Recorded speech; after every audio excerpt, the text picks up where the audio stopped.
Hi boys and girls, it's Mrs. Tischer. I want to read to you one of my very favorite books called Wild About Books. It's by Judy Sierra. Pictures are by Mark Brown, and there's an illustrator activity for you to do with it after we're finished. It started in the summer of 2002 when the Springfield librarian, Molly McGrew, by mistake drove her bookmobile right into the zoo. Yikes. Molly opened the door and she let down the stair, turned on the computer, and she sat in her chair. At first, all the animals watched from a distance, but Molly could conquer the strongest resistance.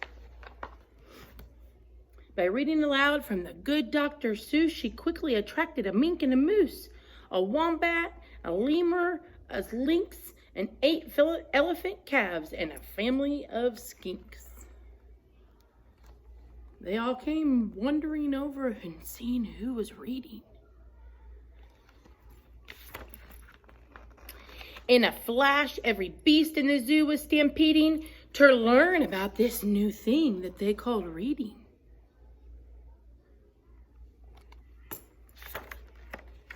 Forsaking their niches, their nests, and their nooks, they went wild, simply wild, over wonderful books, choosing thin books and fat books and cat in the hat books, new books and true books, and heaps of how-to books. We've been talking about what true books are called, nonfiction, and how to pick a book that's just right for you. Giraffes wanted tall books, and crickets craved small books. Wild geckos could only read stick-to-the-wall books. The pandas demanded more books in Chinese. Molly filled their requests. She was always eager to please. She even found waterproof books for the otter who never went swimming without Harry Potter. He's down there with a waterproof Harry Potter book.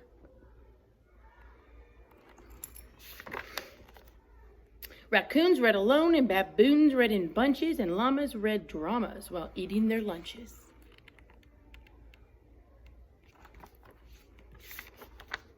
Hyenas shared jokes with the red-bellied snakes, and they howled and they hissed till their funny bones ached.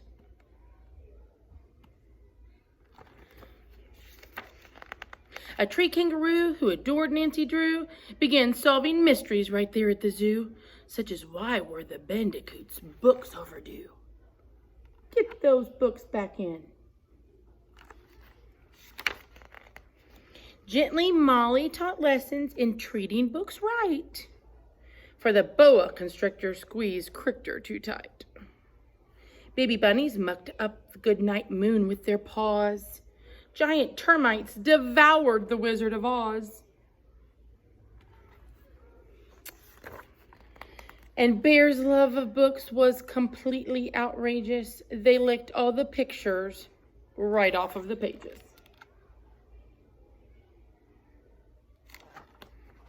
Goodness. Tasmanian devils found books so exciting that soon they gave up fighting for writing.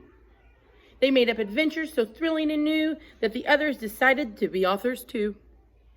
Pythons wrote with their tails, penguins wrote with their bills, and porcupines wrote with their very own quills. She has transformed that zoo. At the new insect zoo, bugs were scribbling haiku. That's a special kind of Japanese poetry.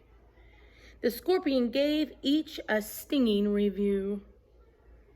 Here's an example of one of the haiku poems. I dig for treasure in my enchanted castle, a rotten apple. And of course the hissing cockroach, his just says hiss, hiss, hiss, hiss, hiss. Hiss, hiss, hiss, hiss, hiss, hiss, hiss. Hiss, hiss, hiss, hiss, hiss. As the cheetah's new novel began to take shape, he read chapters each night to the ape. And although the gazelle couldn't spell very well like everyone else, she had stories to tell. Imagine the hippo's surprise when her memoir was given the Zulitzer Prize.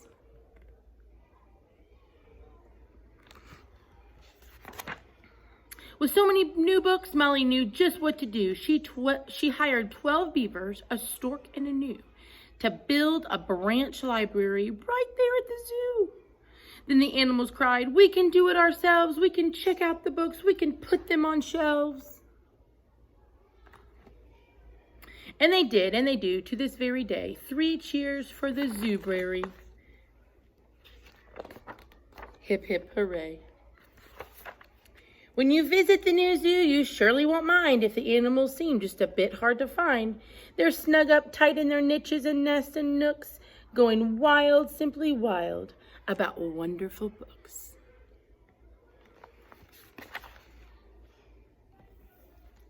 One of my favorite books ever. I hope that you're enjoying reading, and I hope you enjoy the activity that goes with this book today. Thanks for watching.